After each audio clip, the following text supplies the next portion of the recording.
I'm God Divine Principal, right? And I reside in Medina, right? I'm associated with the Law School of Mecca. I am the Assistant Secretary of the Law School of Mecca and the Law Youth Center in Mecca. And it's an honor and a privilege to be able to give you some insight into how I view mathematics in life and our people and our cause. Right? A little about myself. Came into knowledge in 1971. Right? I am the firstborn of God, Justice Hakim Allah.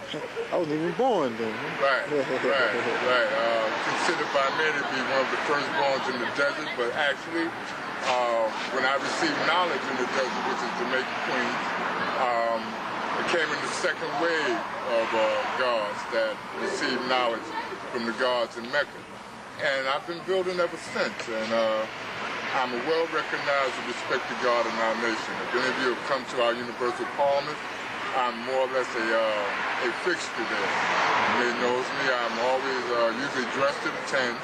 But sometimes I'm just regular, man. You know, I come in sweatsuits and everything. I used to wear crowns a lot, but over the course of the last, now it's power 15 years, I'm known to wear suits and ties, and I'm maxed out, man. But my insight on this is that the growth and development of the nation, it can be evidenced by how we've instituted certain programs, and we're now making a greater outreach to some of the outlying boroughs and to not only nationally and regionally, but throughout the tri-state area, right? It's an honor to do this interview, and I think that the best way at times is rather than me project how I see things to answer any questions that you may have.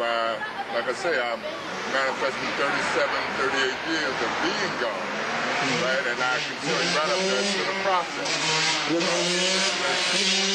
And a lot of love for the peace and tolerance. But I'm willing to answer any questions you might have. You got to speak on the mystery God thing that they got a lot of our peoples under. All right. We say, in the course of our lessons, right, that there is no mystery God. That there, and break it down simply, that there is no God in the sky. There's no devil in the ground. Our reality tells us that we are God, right, in a human form, and that our intelligence comes from the all in all, who we identify as Allah.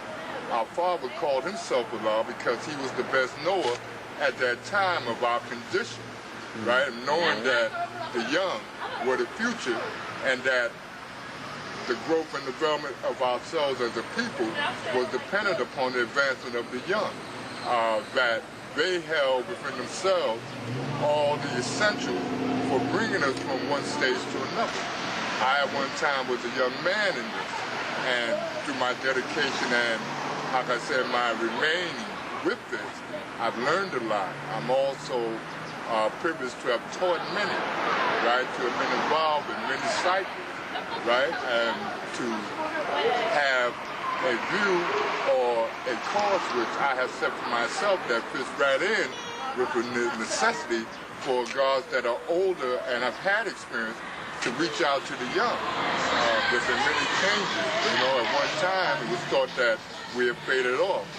But for anybody to come into Mecca, to see us, to know that we're still going strong, there is no mystery God.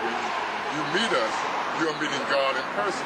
Not some being or spirit somewhere, but a living, breathing man who has power and does have some force with his intelligence to wake up the people, to bring about an awareness about what's going on, right? To let them know that although we don't manifest Islam in a religious form, it is right and exact for our people to look beyond religion and to see exactly what is going on, right? To know that we have an enemy in kind that is relentless, that is a real devil, manifests himself not only as white, but also as black to a degree. To know that those we identify as the 10%, right, have held us back, have caused us to believe in mysteries, spookisms, all kind of theologies, right? And understanding that we deal in the science of supreme mathematics, which tells us or informs us of the supreme reality of what's going on, that we are still, for all of our accomplishments here, still considered to be a second-class people, still considered, right, to be less than human in some respects. But here to let you know that the righteous are here manifesting truth, adding truth to power, right? Advocating that the young must educate themselves, that our future is incumbent upon you gaining knowledge, wisdom, and respect for yourselves so that you can take these seats of power that are being held down by those that for so long led us astray.